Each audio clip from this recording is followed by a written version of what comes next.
ಮತ್ತೆ ಧಾರ್ಮಿಕ ವಿಧಿವಿಧಾನಗಳು ಅಂತ್ಯಕ್ರಿಯೆಗೆ ಸಂಬಂಧಪಟ್ಟ ಹಾಗೆ ನಡೆಯೋದಕ್ಕೆ ಶುರುವಾಗ್ತಾ ಇದೆ.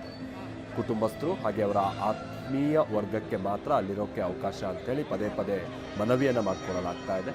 ಬಟ್ ಬಂದಿರುವಂಥ ಸಾವಿರಾರು ಮಂದಿ ಕೊನೆ ಹಂತದಲ್ಲಾದರೂ ಅವ್ರ ಮುಖ ಒಂದ್ಸಲ ನೋಡಬೇಕು ಅನ್ನುವಂಥ ನಿಟ್ಟಿನ ಆ ಆತುರತೆಯನ್ನು ಕೂಡ ನಾವಲ್ಲಿ ಗಮನಿಸ್ತಾ ಇದ್ದೀವಿ.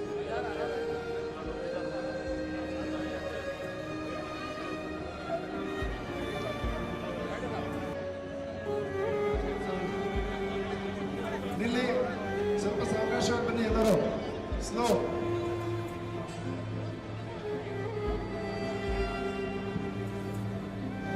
ದಯವಿಟ್ಟು ಫ್ಲಾಗ್ ಹ್ಯಾಂಡ್ ಓವರ್ ಆಗುತ್ತೆ, ದಯವಿಟ್ಟು ಸೈಡಿಗೆ ಹೋಗಿ ಎಲ್ಲ.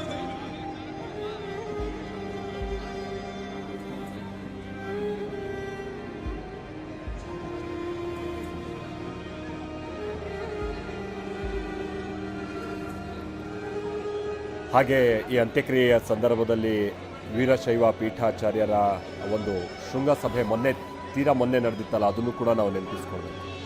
ರಂಭಾಪುರಿ ಪೀಠದ ವೀರಸೋಮೇಶ್ವರ ಸ್ವಾಮೀಜಿ ಕೂಡ ಈಗ ಈ ಅಂತ್ಯಕ್ರಿಯೆಯಲ್ಲಿ ಭಾಗಿಯಾಗಿದ್ದಾರೆ. ಯಾಕೆ ನಾನು ಈ ವಿಚಾರವನ್ನು ಹೇಳ್ತಾ ಇದ್ದೀವಿ ಅಂತಾರೆ, ತೀರಾ ಮೊನ್ನೆ ಅವರು ಪಂಚಪೀಠವನ್ನು ಒಗ್ಗೂಡಿಸಿದಂಥದ್ದನ್ನು ನಾವು ಗಮನಿಸ್ಬೋದು. ಸೊ ಈಗ ಅವರ ಕುಟುಂಬಸ್ಥರಿಗೆ ಬಹುಶಃ ಅವರ ಪಾರ್ಥಿವ ಶರೀರದ ಮೇಲೆ ಹೊದಿಸಲಾಗಿರುವಂಥ ರಾಷ್ಟ್ರಧ್ವಜವನ್ನು ಹಸ್ತಾಂತರ ಮಾಡಲಾಗಿದೆ ಅಂತ ಕಾಣಿಸುತ್ತೆ. ಡಿ.ಕೆ. ಶಿವಕುಮಾರ್ ಅವರು ಕೂಡ ಈಗ ಅಲ್ಲಿರುವಂಥ ಜನಜಂಗುಳಿಯಿಂದ ಹೊರಗೆ ಬರೋ ಪ್ರಯತ್ನದಲ್ಲಿದ್ದಾರೆ, ಬಹಳ ಭಾವುಕರಾಗಿದ್ದಾರೆ.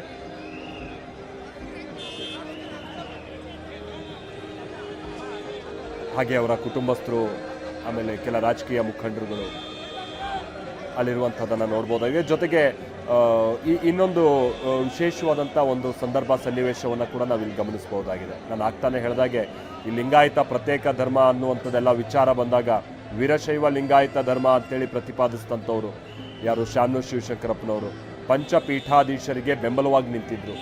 ಈಗ ಅಂಥ ಪಂಚಪೀಠಾಧೀಶರ ಪೈಕಿ ಹಲವರು ಅಲ್ಲಿ ಉಪಸ್ಥಿತಿ ಇರುವಂಥದ್ದನ್ನು ನೋಡ್ತಾ ಇದ್ದೀವಿ. ಮೊನ್ನೆ ತಾನೇ ಒಂದು ಶೃಂಗ ಸಮ್ಮೇಳನದ ಮುಖೇನವಾಗಿ ಪಂಚಪೀಠಾಧ್ಯಕ್ಷರನ್ನು ಒಗ್ಗೂಡಿಸುವಲ್ಲಿ ಅವರು ಯಶಸ್ವಿಯಾಗಿದ್ದರು.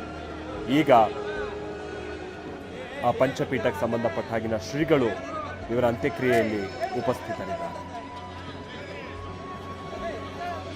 ನಾವು ಆಗ್ತಾನೆ ಹೇಳಿದಾಗೆ ಇವತ್ತು ಶಾಮನೂರು ಶಿವಶಂಕರಪ್ಪನವರ ಅಂತ್ಯಕ್ರಿಯೆ ನಡೀತಾ ಇರುವಂಥದ್ದಕ್ಕೆ ಕ್ರಿಯಾ ಸಮಾಧಿಯನ್ನು ಸಿದ್ಧಪಡಿಸಲಾಗಿದೆ.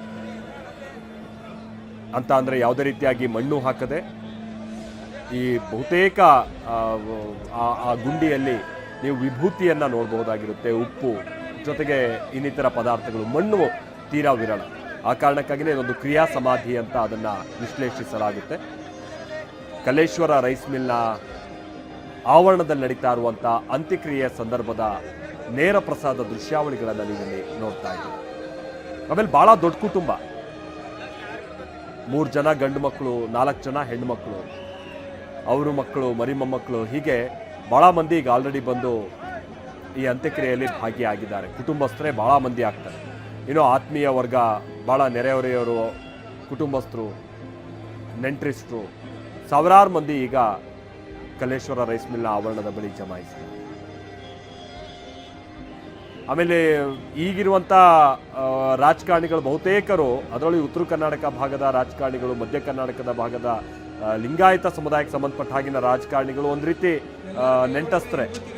ಯಾಕಂತ ಅಂದರೆ ಭಾಳಷ್ಟು ಮಂದಿ ಮಕ್ಕಳನ್ನು, ಮರಿ ಮಕ್ಕಳನ್ನು ಪಕ್ಷಾತೀತವಾಗಿ ನಾವು ನೋಡೋದಾದರೆ ಭಾಳಷ್ಟು ಮಂದಿ ತಮ್ಮ ಕುಟುಂಬದಲ್ಲಿ ಮದುವೆ ಮಾಡ್ಕೊಂಡಿರೋದು, ನೆಂಟಸ್ಥಾನ ಬೆಳೆಸಿರೋದನ್ನು ನಾವು ನೋಡ್ತಾ ಇದ್ದು. ಜಗದೀಶ್ ಶೆಟ್ಟರ್, ಎಂ ಬಿ ಪಾಟೀಲ್, ರಾಜಕೀಯವಾಗಿ GM ಸಿದ್ದೇಶ್ವರ ಅವರು ವೈರಿ ಆಗಿರ್ಬೋದು, ಬಟ್ GM ಸಿದ್ದೇಶ್ವರ ಕೂಡ ಹೌದು. ಹೀಗೆ ಭಾಳ ಮಂದಿ, BS ಯಡಿಯೂರಪ್ಪನವ್ರ ಕುಟುಂಬ ಎಲ್ಲ ನೆಂಟಸ್ಥಾನ ಬೆಳೆಸ್ತಂಥವ್ರೆ. ಸೊ ಹೀಗೆ ಭಾಳ ದೊಡ್ಡ ಕುಟುಂಬ, ಮಧ್ಯ ಕರ್ನಾಟಕ ಭಾಗದ ಭಾಳ ದೊಡ್ಡ ಕುಟುಂಬ.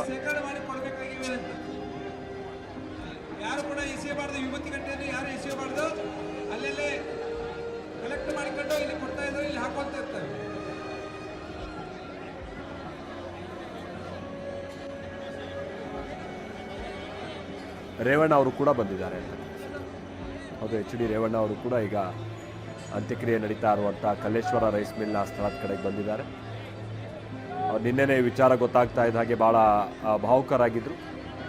ತಂದೆ HD ದೇವೇಗೌಡರು ಕೂಡ ದೆಹಲಿಯಲ್ಲಿ ಆ ಚಳಿಯ ನಡುವೆನೂ ಮಾಧ್ಯಮದವ್ರನ್ನೆಲ್ಲ ಕರೆದು ಈ ಸಂದರ್ಭದಲ್ಲಿ ಅವ್ರು ನೆನಪಿಸ್ಕೊಂಡಿದ್ರು. ರಾಜಕೀಯ ಹಾದಿ, ವೈಯಕ್ತಿಕವಾಗಿ ಶಾಮನೂರು ಶಿವಶಂಕರಪ್ಪನವರ ಪರಿಚಯ, ಅವ್ರ ಜೊತೆಗಿದ್ದಂಥ ಒಡನಾಟ, ಈಗ ಪುತ್ರ ಎಚ್.ಡಿ. ರೇವಣ್ಣ ಅವರು ಅಂತ್ಯಕ್ರಿಯೆ ನಡೀತಾ ಇರುವಂಥ ಸ್ಥಳದ ಕಡೆ.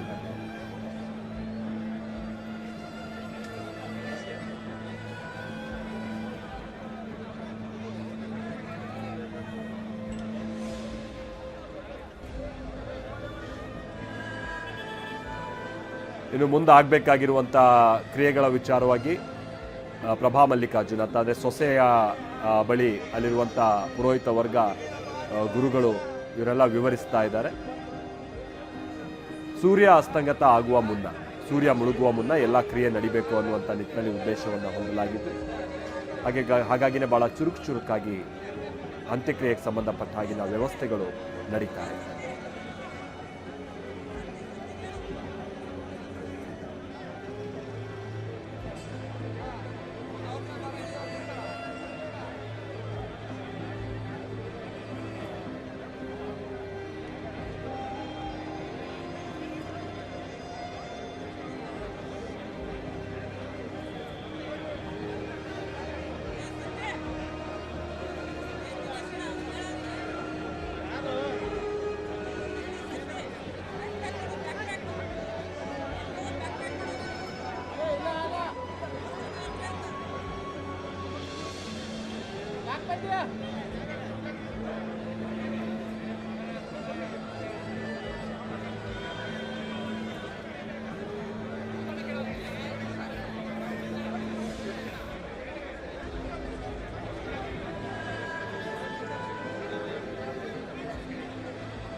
ಹೇಳಿ ಕೇಳಿ ಬೆಳಗಾವಿ ಅಧಿವೇಶನ ನಡೀತಾ ಇದ್ದಂಥ ಕಾರಣಕ್ಕಾಗಿ ಇವತ್ತು ಬಹುತೇಕ ಇಡೀ ದಿನ ಶಾಮನೂರು ಶಿವಶಂಕರಪ್ಪನವರನ್ನು ನೆನಪಿಸಿಕೊಳ್ಳುವಂಥ ಕಾರ್ಯ ಇವತ್ತು ಸದನದಲ್ಲೂ ಕೂಡ ನಡೀತು. ಹಾಗಾಗಿನೇ ಅಧಿವೇಶನ ಮುಗಿಸ್ಕೊಂಡು ರಾಜಕೀಯ ಧುರೀಣರೆಲ್ಲ ಸೀದಾ ಈಗ ಕಲ್ಲೇಶ್ವರ ರೈಸ್ ಮಿಲ್ನ ಆವರಣದ ಭಾಗಕ್ಕೆ ಬಂದರು. ಮತ್ತೊಂದು ಕಡೆ AICC ಅಧ್ಯಕ್ಷರು ಮಲ್ಲಿಕಾರ್ಜುನ್ ಖರ್ಗೆ ಅವರು ಕೂಡ ಬಂದರು. DK ಶಿವಕುಮಾರ್ ಅವರು ಕೂಡ ಅವರಿಗೆ ಸಾಥ್ ಕೊಟ್ಟರು. ಹೀಗೆ ಬಂದಂಥವರೆಲ್ಲ ಪಾರ್ಥಿವ ಶರೀರದ ಅಂತಿಮ ದರ್ಶನವನ್ನು ಪಡೆದು ಈಗ ಅಂತ್ಯಕ್ರಿಯೆ ನಡೀತಾ ಇರುವಂತಹ ಸಂದರ್ಭದಲ್ಲೆಲ್ಲ ಉಪಸ್ಥಿತಿ ಇದೆ. ಬಹಳ ವಿಶೇಷವಾಗಿ ಇವರೆಲ್ಲ ಶಾಮನೂರು ಶಿವಶಂಕರಪ್ಪನವರನ್ನ ಗೌರವಿಸೋದಕ್ಕೆ ಕಾರಣ ಇದೆ. ಒಂದು, ಬಹಳ ದೀರ್ಘಕಾಲದಿಂದ ಕಾಂಗ್ರೆಸ್ ಪಕ್ಷದ ಜೊತೆಗಿನ ಅವರ ಒಡನಾಟ, ಖಜಾಂಚಿಯಾಗಿ, ಅದಾದ ನಂತರದಲ್ಲಿ ಶಾಸಕರಾಗಿ, ಒಂದು ಬಾರಿ ಸಚಿವರಾಗಿ, ಎರಡನೇದಾಗಿ ಸಮುದಾಯಕ್ಕೆ ಸಂಬಂಧಪಟ್ಟ ಹಾಗೆ ಅವರು ಹೊಂದಿದ್ದಂಥ ಒಂದು ಹಿಡಿತ, ಜೊತೆಗೆ ಆ ಸಮುದಾಯದ ಮೇಲೆ ಅವರಿಗಿದ್ದಂಥ ಅತಿಯಾದಂತಹ ಒಂದು ವಿಶ್ವಾಸ, ಜೊತೆಗೆ ಕಾಳಜಿ. ಯಾಕೆ ಈ ವಿಚಾರವನ್ನು ಹೇಳ್ತೀವಿ ಅಂತಂದ್ರೆ, ಇದೇ ಸಿದ್ದರಾಮಯ್ಯನವರ ಮೊದಲ ಸರ್ಕಾರದ ಅವಧಿಯಲ್ಲಿ ವೀರಶೈವ ಬೇರೆ, ಲಿಂಗಾಯತ ಬೇರೆ ಅನ್ನುವಂಥ ವಿಚಾರ ಎಲ್ಲ ಬಂದಂಥ ಸಂದರ್ಭದಲ್ಲಿ ಬಹುತೇಕ ಅವರ ಸಂಪುಟದಲ್ಲಿದ್ದಂಥ ಸಚಿವರುಗಳು, ಪಕ್ಷದಲ್ಲಿದ್ದ ಗೆದ್ದು ಬಂದಿದ್ದಂಥ ಶಾಸಕರುಗಳು ಸ್ವಲ್ಪ ಭಿನ್ನಾಭಿಪ್ರಾಯ ಹೊಂದಿದ್ರು ಕೂಡ ಅದನ್ನು ದೊಡ್ಡ ಧ್ವನಿಯಲ್ಲಿ ಅದನ್ನು ಪ್ರಶ್ನೆ ಮಾಡೋಕ್ಕಾಗದೇ ಇರುವಂಥ ಸನ್ನಿವೇಶ ಇದ್ರು. ಹಲವಾರು ಮಂದಿ ಇದಕ್ಕೆ ಸಹಮತ ಇತ್ತು ಸರ್ಕಾರದ ನಿರ್ಧಾರಕ್ಕೆ. ಆದರೆ ಆ ಸಂದರ್ಭದಲ್ಲಿ ವೀರಶೈವ ಲಿಂಗಾಯತ ಒಂದೇ ಅಂತ ಬಹಳ ಗಟ್ಟಿಯಾಗಿ ಪ್ರತಿಪಾದಿಸಿದಂಥವರು ಅದೇ ಪಕ್ಷದಲ್ಲಿದ್ದು, ಅದೇ ಸಿದ್ದರಾಮಯ್ಯನವರ ಸಂಪುಟದಲ್ಲಿ ಒಂದು ಹಂತದಲ್ಲಿ ಸಚಿವರಾಗಿದ್ದಂಥವರು ಶಾಮನೂರು ಶಿವಶಂಕರಪ್ಪ. ಆನಂತರ ಅವರ ಪುತ್ರ ಸಚಿವರಾದರೆ 2 ವರ್ಷ ಆದಮೇಲೆ ಅದು ಬೇರೆ ಮಾತು. ಆಮೇಲೆ ಬಹಳ ಅಧಿಕಾರಕ್ಕೆ ಅವರು ಅಂಟ್ಕೊಂಡಂಥವ್ರಲ್ಲ. ನಿಮ್ಗೆ ಗೊತ್ತಿರಲಿ, ಅವರು ಮೊದಲ ಬಾರಿ ಶಾಸಕರಾಗಿದ್ದೆ 63 ವರ್ಷದಲ್ಲಿ. ಅವ್ರಿಗೆ 60, ಆಮೇಲೆ ಅವರು ಈ ನಗರಸಭೆಗೆ ಸಂಬಂಧಪಟ್ಟಾಗೆ ಚುನಾವಣೆಯನ್ನೆಲ್ಲ ಅವ್ರು ಮುನ್ಸಿಪಾಲಿಟಿಗೆ ಸಂಬಂಧಪಟ್ಟಂಗೆ ಎಲ್ಲ ಕಂಟೆಸ್ಟ್ ಮಾಡಿದ್ದು ಹತ್ತತ್ರ 38 ವರ್ಷ ಆದ ನಂತರದಲ್ಲಿ. ಅಂದರೆ ಭಾಳ ಮಂದಿ ನಾವಿಲ್ಲಿ ನೋಡ್ತೀವಿ, ರಾಜಕೀಯಕ್ಕೆ ಬರ್ತಾರೆ, ದುಡ್ಡು ಮಾಡ್ತಾರೆ, ಶ್ರೀಮಂತರಾಗ್ತಾರೆ, ಆರ್ಥಿಕವಾಗಿ ಮತ್ತಷ್ಟು ಸ್ಥಿತಿಗತಿಯನ್ನು ಹೊಂದ್ತಾರೆ. ಹಾಗೆ ಪೊಲಿಟಿಕಲಿ ಅವರ ಇರುವಂಥ ಡಿಸೈರ್ಗಳೇನು ಅದನ್ನು ಅವರು ಪೂರ್ಣ ಮಾಡ್ಕೊಳ್ತಾ ಹೋಗ್ತಾರೆ. ಆದರೆ ಶಾಮನೂರು ಶಿವಶಂಕರಪ್ಪನವ್ರು ಆ ವಿಚಾರದಲ್ಲಿ ಅಲ್ಲ. ಅವ್ರು ರಾಜಕೀಯಕ್ಕೆ ಬಂದೇನು ದುಡ್ಡು ಮಾಡಬೇಕಾದಂಥ ಅನಿವಾರ್ಯತೆ ಇರಲಿಲ್ಲ. ಅವ್ರು ದುಡ್ಡು ಮಾಡಿ ಆ ನಂತರದಲ್ಲಿ ಸಮಾಜ ಸೇವೆ ಮಾಡಬೇಕು ಅಂತ, ಸಮುದಾಯದ ಸೇವೆ ಮಾಡಬೇಕು ಅಂತೇಳಿ ಅವ್ರು ರಾಜಕೀಯಕ್ಕೆ ಬಂದಂಥದ್ದು. ಹಾಗಾಗಿನೇ ಅವರು 63ನೇ ವರ್ಷ ಆಗ್ತಾ ಇದ್ದಂತೆ ಬಹುತೇಕ ಮಂದಿ ರಿಟೈರ್ಡ್ ಲೈಫಲ್ಲಿ ಇರುವಂತಹ ಸಂದರ್ಭದಲ್ಲಿ ಅವ್ರು ಮೊದಲು ಬಾರಿಗೆ ಶಾಸಕರಾಗ್ತಾರೆ, ಆನಂತರದಲ್ಲಿ ಸಂಸದರಾಗ್ತಾರೆ, ಆನಂತರದಲ್ಲಿ ಮತ್ತೆ ಶಾಸಕರಾಗ್ತಾರೆ. ಅವ್ರು 83ನೇ ವರ್ಷ ಪ್ರಾಯಕ್ಕೆ ಬಂದಂತ ಸಂದರ್ಭದಲ್ಲಿ ಅವ್ರು ಸಚಿವರಾಗಿತ್ತು. 85 ವರ್ಷ ಆದ ನಂತರದಲ್ಲಿ ಸಚಿವಗಿರಿಗೆ ಅವ್ರು ರಾಜೀನಾಮೆ ಕೊಡ್ತಾರೆ. ರಾಜೀನಾಮೆ ಅಂತಂದ್ರೆ ಅವಾಗ ನಿಮ್ಗೆ ಗೊತ್ತಿರ್ಬೋದು, ಅಂಬರೀಷ್ ಅವ್ರನ್ನ, ಆಮೇಲೆ ಶಾಮನೂರು ಶಿವಶಂಕರಪ್ಪನವ್ರನ್ನ, ಶ್ರೀನಿವಾಸ್ ಪ್ರಸಾದ್ ಅವ್ರನ್ನ ಕಂದಾಯ ಸಚಿವರಾಗಿದ್ರು. ಅವಾಗ ಅವ್ರನ್ನೆಲ್ಲ ಒಮ್ಮಿಂದನೇ ಕ್ಯಾಬಿನೆಟ್ನಿಂದ ಹೊರಗಿಡಲಾಗುತ್ತೆ. ಎಲ್ಲ ಬಹಳ ಸಿಟ್ಟಾದ್ರು ಶ್ರೀನಿವಾಸ್ ಪ್ರಸಾದ್ ಅವರು. ಅನಂತರದಲ್ಲಿ ಬಿಜೆಪಿಗೆ ಹೋದ್ರು. ಅಂಬರೀಷ್ ಅವರು ಕೂಡ ಒಂದ್ ರೀತಿ ತಮಗಿರುವಂತ ಅಸಮಾಧಾನ ವ್ಯಕ್ತಪಡಿಸ್ಕೊಂಡ್ರು. ಶಾಮನೂರು ಶಿವಶಂಕರಪ್ಪನವರನ್ನ ಅಲ್ಲಿರುವಂತ ಕೆಲ ವರದಿಗಾರರು ಕೇಳ್ತಾರೆ, ಏನು ನಿಮ್ಮನ್ನ ಸಂಪುಟದಿಂದ ತೆಗೆದ್ರಲ್ಲ, ಮುಂದೆ ಏನು ಅಂತ. ಮುಂದೆ ಏನಿಲ್ಲಪ್ಪ, 18 ಲಕ್ಷದ ಕಾರಲ್ಲಿ ಓಡಾಡ್ತಿದ್ದೆ, ಈಗ 80 ಲಕ್ಷದ ಕಾರಲ್ಲಿ ಓಡಾಡ್ತೀನಿ ಅಷ್ಟೇ ಅಂತ. ಅಂದ್ರೆ ನನಗೆ ಸಚಿವಗಿರಿ ಹೋಗ್ಬಿಡ್ತು, ಸಿದ್ದರಾಮಯ್ಯನವ್ರು ದ್ರೋಹ ಮಾಡಿಬಿಟ್ರು, ಕಾಂಗ್ರೆಸ್ ದ್ರೋಹ ಮಾಡಿಬಿಡ್ತು, ಈ ಥರದ್ದು ಯಾವುದೇ ರೀತಿಯಾದಂಥ ಅವರಲ್ಲಿ ಭಾವನೆ ಇದ್ರೂ ಕೂಡ, ಅಥವಾ ಇತ್ತೋ ಏನೋ ಗೊತ್ತಿಲ್ಲ, ಅದನ್ನು ಯಾವುದೂ ಕೂಡ ಬಹಿರಂಗವಾಗಿ ಪಕ್ಷಕ್ಕೆ ಮುಜುಗರ ಆಗೋ ರೀತಿಯಾಗಿ ಅವ್ರು ವ್ಯಕ್ತಪಡಿಸ್ತಂಥವ್ರಲ್ಲ. ಹಾಗಿತ್ತ ಭಾಳ ದುಡ್ಡಿನ ಅಹಮ್ಮು ಮತ್ತೊಂದು ಅದು ಅಲ್ಲ. ಯಾಕಂದ್ರೆ ಅವ್ರ ಹತ್ರ ಅದೇನೇ ದುಡ್ಡಿದ್ರು, ಅವರು ಅಗರ್ಭ ಶ್ರೀಮಂತರಾಗಿದ್ರು ಕೂಡ ಬಹಳ ದಾನ ಧರ್ಮ ಮಾಡಿದ್ದಾರೆ. ನಿಮ್ಗೆ ಮೈಸೂರು, ಹಳೆ ಮೈಸೂರು ಭಾಗದಲ್ಲೂ ಕೂಡ ಬಹಳಷ್ಟು ದೇವಸ್ಥಾನಗಳನ್ನು ನೀವು ಗಮನಿಸ್ಬೋದು. ಶಾಮನೂರು ಶಿವಶಂಕರಪ್ಪ ಅವರು ಮಾಡಿರುವಂತಹ ದಾನ ಧರ್ಮ ಬಹಳಷ್ಟಿದೆ. ಕೆಲ ದೇವಸ್ಥಾನಗಳು, ಸುಪ್ರಸಿದ್ಧ ದೇವಸ್ಥಾನಗಳಲ್ಲಿ ಅವ್ರು ಬಂದಾಗ ಉಳ್ಕೊಳ್ಳೋಕೆ ಒಂದು ಕೊಠಡಿಯನ್ನೇ ಮಾಡಿಟ್ಟಿದ್ದಾರೆ. ಕಾರಣ ಅಂತಂದ್ರೆ ಅವ್ರು ಆ ಮಟ್ಟಿಗಿನ ದೇಣಿಗೆಯನ್ನ ಕೊಟ್ಟಿದ್ರು. ಆ ಕಾರಣಕ್ಕಾಗಿ ಇನ್ನು ಮಧ್ಯ ಕರ್ನಾಟಕ ಭಾಗದಲ್ಲಿ ಹತ್ತಾರು ದೇವಸ್ಥಾನಗಳು, ಶಿಕ್ಷಣ ಸಂಸ್ಥೆಗಳು, ಇವತ್ತು ಬೆಳಗ್ಗೆನೂ ಕೂಡ ಕೆಲವರನ್ನ ನೆನಪಿಸ್ಕೊಳ್ತಾ ಇದ್ರು. ಅಂತ ಅಂದ್ರೆ ಮ್ಯಾಂಚೆಸ್ಟರ್ ಆಫ್ ಇಂಡಿಯಾ ಅಂತ ಕರಿತಾ ಇದ್ರು ಯಾರನ್ನ, ದಾವಣಗೆರೆಯನ್ನ. ಯಾಕಂದ್ರೆ ದಾವಣಗೆರೆ ಹತ್ತಿ ನಿಮ್ಗೆ ಈಗಲೂ ಗೊತ್ತಿರ್ಬೋದು, ಬಹಳ ಒಂದ್ ಕಾಲದಲ್ಲಿ ಅದ ಆ ಗುಣಮಟ್ಟದ ಹತ್ತಿಗೆ ಅದು ಖ್ಯಾತಿ. ಆದರೆ ಜವಳಿಗೆ ಸಂಬಂಧಪಟ್ಟಾಗೆ ಹೊಡ್ತಾ ಬಿದ್ದಂಥ ನಂತರದಲ್ಲಿ ಇಡೀ ದಾವಣಗೆರೆ ಮುಂದೇನು, ಯಾಕಂದರೆ 95-96 ಸಂದರ್ಭದಲ್ಲಿ ಶಿವಮೊಗ್ಗದಿಂದ ಬೇರ್ಪಟ್ಟಿದ್ದು ದಾವಣಗೆರೆ, ಮುಂದೇನು ಅನ್ನುವಂಥ ವಿಚಾರ ಬಂದಾಗ ಅದನ್ನೊಂದು ಶಿಕ್ಷಣ ಕಾಶಿಯನ್ನಾಗಿ ಮಾಡಿದ್ರು ಶಾಮನೂರು ಶಿವಶಂಕರಪ್ಪನವರು. ಕೇವಲ ಅವಳು ಇನ್ಸ್ಟಿಟ್ಯೂಷನ್ಸ್ ಮಾತ್ರ ಅಲ್ಲ, ಹತ್ತಾರು ಇನ್ಸ್ಟಿಟ್ಯೂಷನ್ಸ್ ಬೆಳೆಯೋಕ್ಕೆ ಅವಕಾಶ ಮಾಡಿಕೊಟ್ರು. ಸದ್ಯ ಈಗ ಅಂತಿಮ ಹಂತದ ಪ್ರಕ್ರಿಯೆಗಳು ನಡೀತಾ ಇದೆ. ಅವ್ರ ಕುಟುಂಬ ವರ್ಗ ಆ ಪ್ರಕ್ರಿಯೆಗಳನ್ನು ಸಲ್ಲಿಸ್ತಾ ಇದೆ. ನೇರ ಪ್ರಸಾದ ದೃಶ್ಯಾವಳಿಗಳು ಬನ್ನಿ ನೋಡ್ತಾವೆ.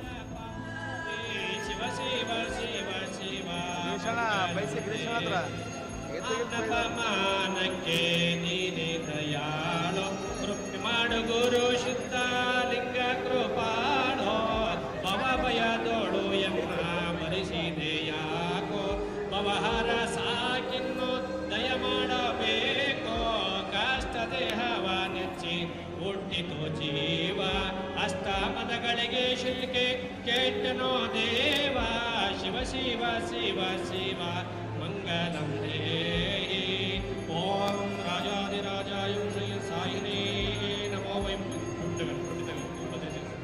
ನಮೋ ಯಂ ವೈ ಶ್ರವಣಾಯ ಕುರ್ಮಹಿ ಸಮೇ ಕಾಮಾನ್ ಕಾಮ ಕಾಮಾಯ ಮಖ್ಯಂ ಕಾಮೇಶ್ವರ ವೈ ಶ್ರವಣೋ ದದಾತು ಕುಬೇರಾಯ ವೈಶ್ರವಣಾಯ ಮಹಾದೇವಾಯ ನಮಃ ನ ಕರ್ಮಣಾ ನ ಪ್ರಜಯಾ ತದೇನ ತ್ಯಾಗೇನೈಕೆ ಅಮೃತತ್ವಮಾನಶುಃ ಪರೇಣ ನಾಕಂ ನಿಹಿತಂ ಗುಹಾಯ ವಿಭ್ರಾಜತೆ ಗತ್ಯತಯೋ ವಿಶಂತಿ ವೇದಾಂತ ವಿಜ್ಞಾನ ಸುನಿಶ್ಚಿತಾರ್ಥ ಸನ್ಯಾಸ ಯೋಗಾದ್ಯತಯ ಶುದ್ಧ ಸತ್ವಾಃ ಹೇ ಬ್ರಹ್ಮಲೋಕೆ ತು ಪರಾಂತ ಕಾಲೇ ಆದಾಮೃತಾತ್ ಪರಿಮುಚ್ಯಂತಿ ಸರ್ವೇ ದಹರಂ ವಿಪಾಪಂ ಪರಮೇಶ್ವರಭೂತಂ ಯತ್ಪುಂಡರೀಕಂ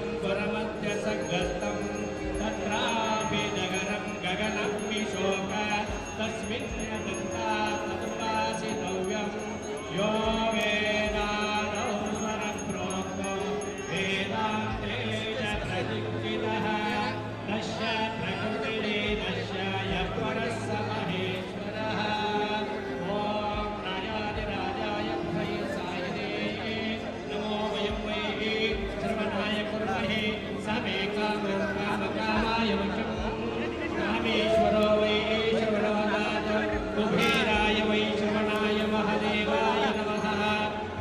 वेदोक्तमन्त्र ॐ पुष्पमालिकां समर्पयामि ॐ साम्बजै नमः पार्वती शिव हर हर हर महादेव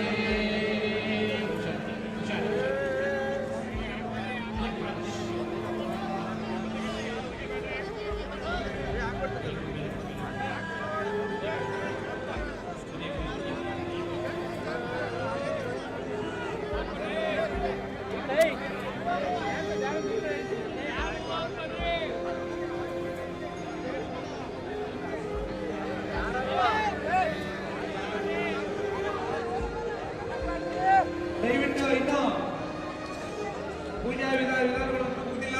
ದಯವಿಟ್ಟು ಯಾರು ಹೂಪತ್ರಿಗಳ ಹಾಕಬೇಕು, ವಿಭೂತಿಗಳನ್ನು ಕೂಡ ಈ ಐಕ್ಯ ಮಂಟಪದಲ್ಲಿ ಎಸೆಯಬಾರದು. ಐಕ್ಯ ಮಂಟಪದಲ್ಲಿ ಯಾರು ಕೂಡ ಎಸೆಯಬಾರದು. ಯಾವ್ದಾಗಿ ಹೂಪತ್ರಿಕೆ ಆಮೇಲೆ ಹಾಕಬೇಕು ಕೂಡ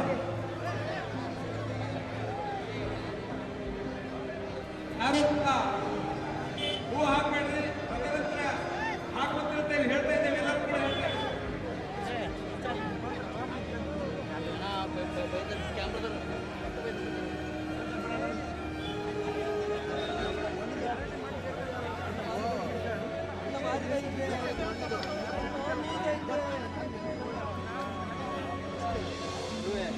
ವಿಭೂತಿ ಆಗಿದ್ರೆ ಅಲ್ಲೆಲ್ಲೇ ಕಲೆಕ್ಟ್ ಮಾಡಿ ಈ ಕಡೆ ಆಯ್ಕೆ ಮಾಡಿ ಕಳಿಸ್ಕೊಡಿ.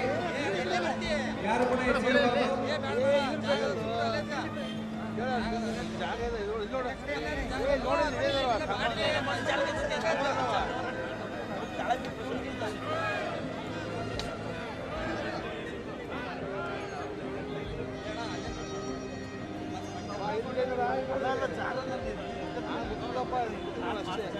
ಅವ್ರು ಕೇಳೋದು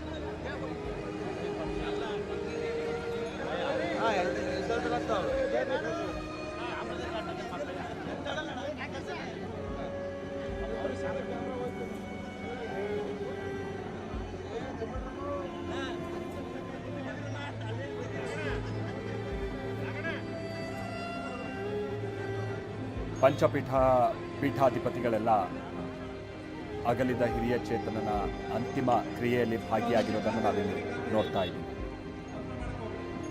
ನಾನೀಗ ತಾನು ಹೇಳಿದಾಗೆ ತೀರಾ ಮೊನ್ನೆ ಅವ್ರನ್ನೆಲ್ಲ ಒಟ್ಟಿಗೆ ಸೇರಿಸಿದ್ದಂಥ ಒಂದು ಹಿರಿಮೆ ಶಾಮನೂರು ಶಿವಶಂಕರಪ್ಪನವರು 2016ರಲ್ಲಿ ಈ ಲಿಂಗಾಯತ ಪ್ರತ್ಯೇಕ ಧರ್ಮದ ಕೂಗೆಲ್ಲ ಕೇಳಿಬಂದಂಥ ಸಂದರ್ಭದಲ್ಲಿ ಪಂಚಪೀಠಾಧಿಪತಿಗಳ ಜೊತೆಗೆ ನಿಂತಂಥವರು ಶಾಮನೂರು ಶಿವಶಂಕರಪ್ಪ. ಈಗಲೂ ಹಾಗೆ ಮೊನ್ನೆ ಈ ವೀರಶೈವ ಪೀಠಾಚಾರ್ಯರು ಹಾಗೆ ಶಿವಾಚಾರ್ಯರ ಶೃಂಗ ಸಮ್ಮೇಳನವನ್ನು ನಡೆಸಿದ್ರು. ಪಕ್ಷಾತೀತವಾಗಿ ಬಹಳಷ್ಟು ಮಂದಿ ನಾಯಕರುಗಳು ಅದರಲ್ಲಿ ಭಾಗಿಯಾದರು. ಸೊ ಈಗ ಅವತ್ತು ಬಂದಿದ್ದಂಥ ಎಲ್ಲ ಶ್ರೀಗಳು ಶಾಮನೂರು ಶಿವಶಂಕರಪ್ಪನವರ ಈಗ ಅಂತ್ಯಕ್ರಿಯೆಯಲ್ಲಿ ಭಾಗಿಯಾಗಬೇಕಾದಂಥ ಒಂದು ದೌರ್ಭಾಗ್ಯ. ಆದರೆ ಅವರ ಆತ್ಮಕ್ಕೆ ಶಾಂತಿ ಸಿಗಲಿ, ಮೋಕ್ಷ ಸಿಗಲಿ ಅನ್ನುವಂಥ ಕಾರಣಕ್ಕಾಗಿ ನಡೀತಾ ಇರುವಂತಹ ಈ ಅಂತಿಮ ವಿಧಿವಿಧಾನದ ಪ್ರಕ್ರಿಯೆಯಲ್ಲಿ ಅಂತ ದೊಡ್ಡ ದೊಡ್ಡ ಸ್ವಾಮೀಜಿಗಳು ಕೂತಿದ್ದಾರೆ. ಇವತ್ತು ಸುಮಾರು 16 ವರ್ಷಗಳ ಬಳಿಕ ಒಂದೇ ವೇದಿಕೆಯಲ್ಲಿ ಅವ್ರನ್ನೆಲ್ಲ ಕರೆ ತಂದಿದ್ದಂತೆ. ತೀರಾ ಮೊನ್ನೆ ನಡೆದಂಥ ಒಂದು ಶೃಂಗಸಭೆ. ಇನ್ನು ವೀರಶೈವ ಲಿಂಗಾಯತ ಧರ್ಮದಲ್ಲಿ ನಾವು ಒಂದು ವಿಚಾರವನ್ನು ನೋಡ್ತೀವಿ, ಬಹಳಷ್ಟು ಪಂಗಡಗಳು ಒಳ ಪಂಗಡಗಳು ಇರುವಂಥದ್ದನ್ನ ಬಳಸ್ಕೊಂಡು ರಾಜಕೀಯಕ್ಕಾಗಿ ಸಮುದಾಯ ಬಳಸ್ಕೊಳ್ಳುವಂಥ ನಾಯಕರುಗಳನ್ನು ನಾವು ನೋಡ್ತೀವಿ, ಅಥವಾ ಪಂಗಡ ಒಳಪಂಗಡಗಳನ್ನು ಬಳಸ್ಕೊಳ್ಳುವಂಥ ನಾಯಕರುಗಳನ್ನು ನೋಡ್ತೀವಿ. ಬಹಳ ವಿರಳ. ಲಿಂಗಾಯತರೆಲ್ಲ ಒಂದೇ, ಇನ್ನು ಲಿಂಗಾಯತ ವೀರಶೈವ ಲಿಂಗಾಯತರೆಲ್ಲ ಒಂದೇ ಅನ್ನುವಂಥದ್ದನ್ನು ಪ್ರತಿಪಾದಿಸಿಕೊಂಡು ಅದನ್ನು ಸಮುದಾಯದ ಕಾಳಜಿಗಾಗಿ ಬಳಸ್ಕೊಳ್ಳುವಂಥದ್ದು ಬಹಳ ವಿರಳ. ಅದರಲ್ಲಿ ಬಹಳ ಅಗ್ರಗಣ್ಯರು ಅಂತ ಅಂದರೆ ಶಾಮನೂರು ಶಿವಶಂಕರ. ಸಮುದಾಯದ ವಿಚಾರವಾಗಿ ನಿಜವಾದಂಥ ಕಾಳಜಿಯನ್ನು ಹೊಂದಿದ್ದಂಥವರು ಶಾಮನೂರು ಶಿವಶಂಕರ. ಯಾವ ಮಟ್ಟಿಗೆ ಅಂತಂದ್ರೆ ಒಂದು ಹಂತದಲ್ಲಿ ಅವರು ಸಿದ್ದರಾಮಯ್ಯನವರ ಸರ್ಕಾರದಲ್ಲೇ ಈ ಬಡ್ತಿ ಕೊಡುವಂಥ ವಿಚಾರಕ್ಕೆ ಸಂಬಂಧಪಟ್ಟ ಹಾಗೆ ಎಲ್ಲ ಬಹಳ ತಾರತಮ್ಯ ಆಗ್ತಾ ಇದೆ ಅಂತ ಹೇಳಿ ಅವ್ರು ಬಹಳ ನಿಷ್ಠುರವಾಗಿ ಧ್ವನಿ ಎತ್ತಿದ್ರು. ತೀರಾ ಇತ್ತೀಚೆಗೆ ವೀರಶೈವ ಲಿಂಗಾಯತ ಸಮುದಾಯಕ್ಕೆ ಸಂಬಂಧಪಟ್ಟ ಹಾಗಿನ ಅಧಿಕಾರಿಗಳನ್ನೆಲ್ಲ ಕಡೆಗಣಿಸಲಾಗ್ತಾ ಇದೆ ಅಂತ ಹೇಳ್ಕೊಂಡಿದ್ವಿ. ಯಾಕೆ ಹೇಳ್ತೀವಿ ಅಂತಂದ್ರೆ ಅದು ಬೇರೆ ಸರ್ಕಾರ ಇದ್ದಂಥ ಸಂದರ್ಭದಲ್ಲೆಲ್ಲ ಒಂದು ಪಕ್ಷದ ನಾಯಕ ಈ ರೀತಿಯಾಗಿ ಮಾತನಾಡುವಂಥದ್ದು ವಿರಳ, ಬಹಳ ಸರಳ ಅದು ನಾವು ನೋಡ್ತೀವಿ. ಆದರೆ ಇದು ಬಹಳ ವಿರಳ. ತಮ್ಮದೇ ಪಕ್ಷದ ವಿರುದ್ಧವಾಗಿ ಸರ್ಕಾರದ ವಿರುದ್ಧವಾಗಿ ಧ್ವನಿ ಎತ್ತೋದು ಸಮುದಾಯಕ್ಕೆ ಸಂಬಂಧಪಟ್ಟ ಹಾಗೆ ಇಲ್ಲ ಅಂತ ಅಂದ್ರೆ ಅದನ್ನ ನಾವು ಬೇರೆ ಬೇರೆ ಸಂದರ್ಭದ ಉದಾಹರಣೆಗಳನ್ನ ನೋಡಿದ್ದೀವಿ.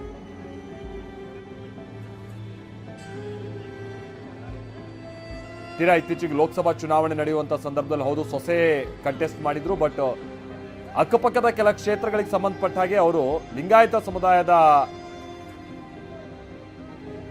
ಕ್ಯಾಂಡಿಡೇಟ್ಗಳು ಗೆಲ್ಲಬೇಕು ಅನ್ನುವಂಥ ನಿಟ್ಟಿನಲ್ಲಿ ನೇರವಾಗಿ ಅವರು ಪ್ರಚಾರ ಮಾಡಿದ್ರು ಅನ್ನೋದಕ್ಕಿಂತ ಅದನ್ನ ಹೇಳಿಕೆಗಳನ್ನ ಅವರೆಲ್ಲ ಕೊಟ್ಟಂಥದ್ದನ್ನ ನಾವು ನೋಡಿದ್ವಿ. BY ರಾಘವೇಂದ್ರ ಅವ್ರ ವಿಚಾರವಾಗಿನೂ ಕೂಡ ಹೌದು, ಆಗ ಬಹಳ ಕೆಲವರು ಅದನ್ನ ವಿರೋಧ ಮಾಡೋಕೆ ಹೋದ್ರು, ಬಟ್ ಶಾಮನೂರು ಶಿವಶಂಕರಪ್ಪನವ್ರನ್ನ ಬಹುತೇಕ ನಿಲುವುಗಳನ್ನ ಬಹಳ ಗಟ್ಟಿ ಧ್ವನಿಯಲ್ಲಿ ವಿರೋಧ ಮಾಡುವಂತ ಆ ತಾಕತ್ತು ಬಹುತೇಕ ಕಾಂಗ್ರೆಸ್ ನಾಯಕರುಗಳಲ್ಲಿ ಇರಲಿಲ್ಲ. ಅದನ್ನ ಕೂಡ ನಾವು ಗಮನಿಸಿದ್ವಿ. ಎಂಡ್ ಆಫ್ ದಿ ಡೇ ಅವ್ರು ತಮ್ಮ ಸಮುದಾಯಕ್ಕೆ ಸಂಬಂಧಪಟ್ಟ ಹಾಗಿನ ಕಾಳಜಿಗಾಗಿನ ನಿಲುವಾಗಿರುವಂತ ಕಾರಣಕ್ಕಾಗಿ ಅದನ್ನ ಬಹಳ ಗಟ್ಟಿ ಧ್ವನಿಯಲ್ಲಿ ವಿರೋಧ ಮಾಡೋಕ್ಕೂ ಕೂಡ ಬರ್ತಾ ಇಲ್ಲ. ಈಗ ಕೊನೆ ಹಂತದ ಕೆಲ ಪ್ರಕ್ರಿಯೆಗಳನ್ನು ನಾವು ನೋಡ್ತಾ ಇದ್ವಿ, ಅಂತ್ಯಕ್ರಿಯೆಗೆ ಸಂಬಂಧಪಟ್ಟ ಹಾಗಿನ ಕ್ರಿಯೆಗಳು. ನಾನು ಮೊದಲೇ ಹೇಳಿದಾಗೆ ಒಟ್ಟು 7 ಜನ ಮಕ್ಕಳು ಶಾಮನೂರು ಶಿವಶಂಕರಪ್ಪನವರಿಗೆ, 3 ಜನ ಗಂಡು ಮಕ್ಕಳು, ಅದರಲ್ಲಿ SS ಬಕೇಶ್ ಇದಾರಲ್ಲ ಅವರು ಹಿರಿಯರು. ಈಗ ಅವ್ರ ನೇತೃತ್ವದಲ್ಲೇ ಅಂತ್ಯಕ್ರಿಯೆ ಎಲ್ಲ ನಡೀತಾ ಇರುವಂತ ಸಂದರ್ಭವನ್ನು ನೋಡ್ತಾ ಇದ್ದೀವಿ. ಮತ್ತೊಬ್ರು ಗಣೇಶ್, ನಿಮ್ಗೆ ಗೊತ್ತಿರ್ಬೋದು, ಗಣೇಶ್ ಅವರ ಹಾಗೆ ಏನು ಜಗದೀಶ್ ಶೆಟ್ಟರ್ ಅವರ ಕುಟುಂಬಕ್ಕೆ ಅವರ ಸಂಬಂಧ ಕೂಡ ಇದೆ, ಬೀಗ್ರವರಿಗೆ.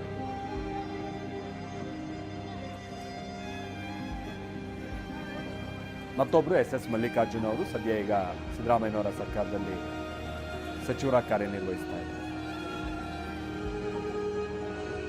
ಅಲ್ಲಿರುವಂತಹ ಶ್ರೀಗಳ ಆಶೀರ್ವಾದವನ್ನೆಲ್ಲ ಪಡಿತಾ ಇರುವಂತಹ ಸಂದರ್ಭ. 3 ಮಕ್ಕಳು, ಸೊಸೆಯಂದ್ರು, ಮೊಮ್ಮಕ್ಕಳು, ಮರಿ ಮಕ್ಕಳು ಹೀಗೆಲ್ಲ ಉಪಸ್ಥಿತರಿದ್ದಾರೆ. ಇನ್ನು ಹೆಣ್ಮಕ್ಳು ಪೈಕಿ ಮೊದಲನೆಯವರು ಮಂಜುಳಾ ಅಂತೇಳಿ, ಅವರಿಗೆ ಸದ್ಯ ತಮಿಳುನಾಡಿನಲ್ಲೇ ವಾಸದಲ್ಲಿದ್ದಾರೆ. ಅವರ ಪತಿ ಜೊತೆಗೆ ಡಾಕ್ಟರ್ ಶಿವಶಂಕರ್ ಅವರು ಕೃಷ್ಣಗಿರಿ ಬಳಿ. ಇನ್ನೊಬ್ರು ಸುಧಾ ರಾಜೇಂದ್ರ ಪಾಟೀಲ್, ಗದಗಕ್ಕೆ ಅವರನ್ನ ಕೊಡಲಾಗಿದೆ.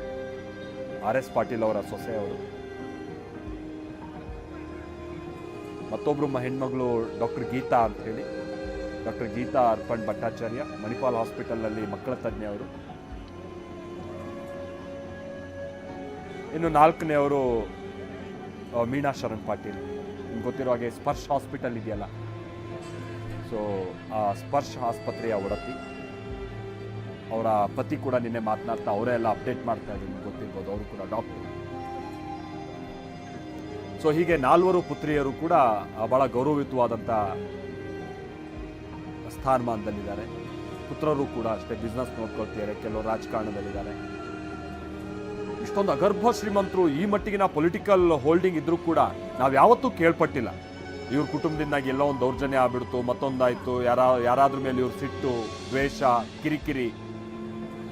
ಇವತ್ತಿಗೂ ಕೂಡ ಆ ಥರದ ಸಣ್ಣ ಸುದ್ದಿ ಕೂಡ ಎಲ್ಲೂ ಇಲ್ಲ. ಅಂದ್ರೆ ಸಮಾಜದ ಜೊತೆ ಅವ್ರು ಹೇಗೆ ಬೆರ್ತಿದ್ರು, ಸೊಸೈಟಿ ಜೊತೆ ಅವ್ರು ಹೇಗಿದ್ರು, ನಡವಳಿಕೆ ಹೇಗಿತ್ತು ಅನ್ನೋದಕ್ಕೆ ಇದೆಲ್ಲ ಉದಾಹರಣೆ.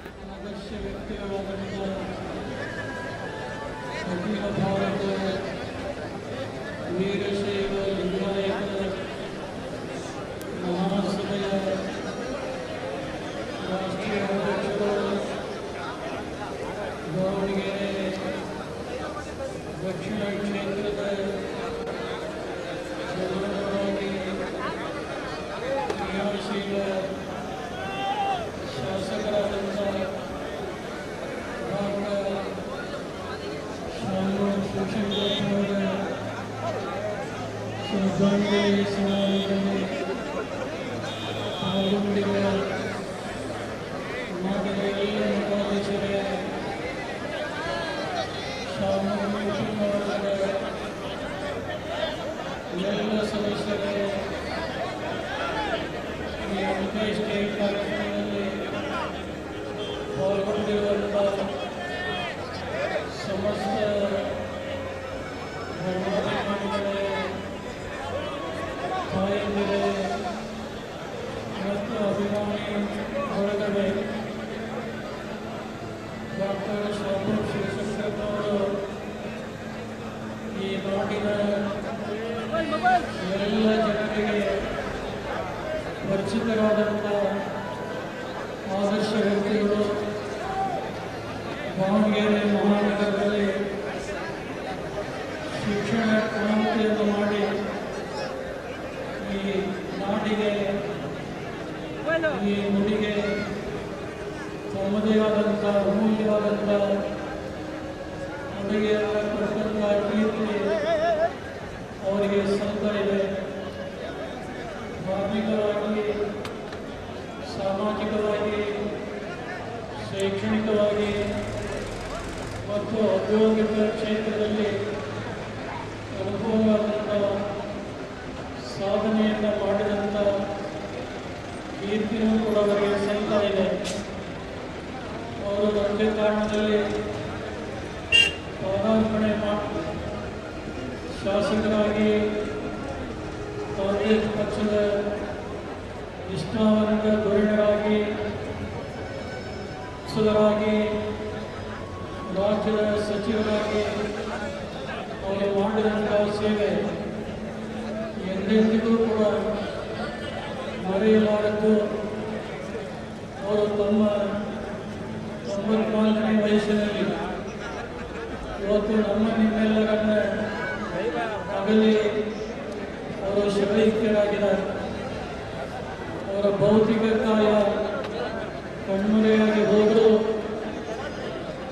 ಅವರು ಮಾಡಿದಂಥ ಸತ್ಕಾರ್ಯಗಳು ಎಂದೆಂದಿಗೂ ಕೂಡ ಮರೆಯದೆ ಜನರ ಮನಸ್ಸಿನಲ್ಲಿ ಅಚ್ಚಳಿಯದೆ ಉಳಿಯುವಂಥವುಗಳಾಗಿವೆ.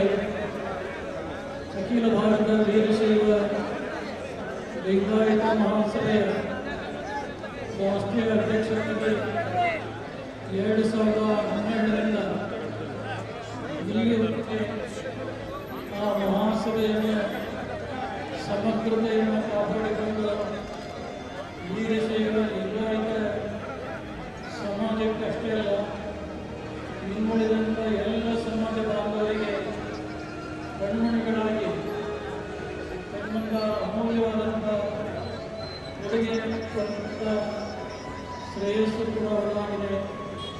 ವಯೋಧರ್ಮದ ಒಂದು ಕಾರಣದಿಂದ 94ನೇ ವಯಸ್ಸಿನಲ್ಲಿ ಇವತ್ತು ಪರಮಾತ್ಮನ ಪಾದ ಅವರು ಸೇರಿದ್ದಾರೆ. ಯಾವ ಜೀವಾತ್ಮ ಪರಮಾತ್ಮನಿಂದ ಭಿನ್ನನಾಗಿ ಬಂದಿದ್ದಾನೆ, ನನಗೆ ಆ ಪರಮಾತ್ಮನಲ್ಲಿ ಒಂದಾಗಿರುವಂಥದ್ದೇನೆ, ಅದುವೇ ವೀರಶೈವ ಧರ್ಮದ ಒಂದು ಕೊನೆಯ ಗುರಿ. ಅವರು ಇವತ್ತು ಶಿವ ಸಾಯುಜ್ಯವನ್ನು ಹೊಂದಿದ್ದಾರೆ. ಬಹುಶಃ ಅದರಿಂದ ಅವರ ಪವಿತ್ರ ಆತ್ಮಕ್ಕೆ ಚಿರಶಾಂತಿಯನ್ನು ಅನುಗ್ರಹಿಸಲಿ.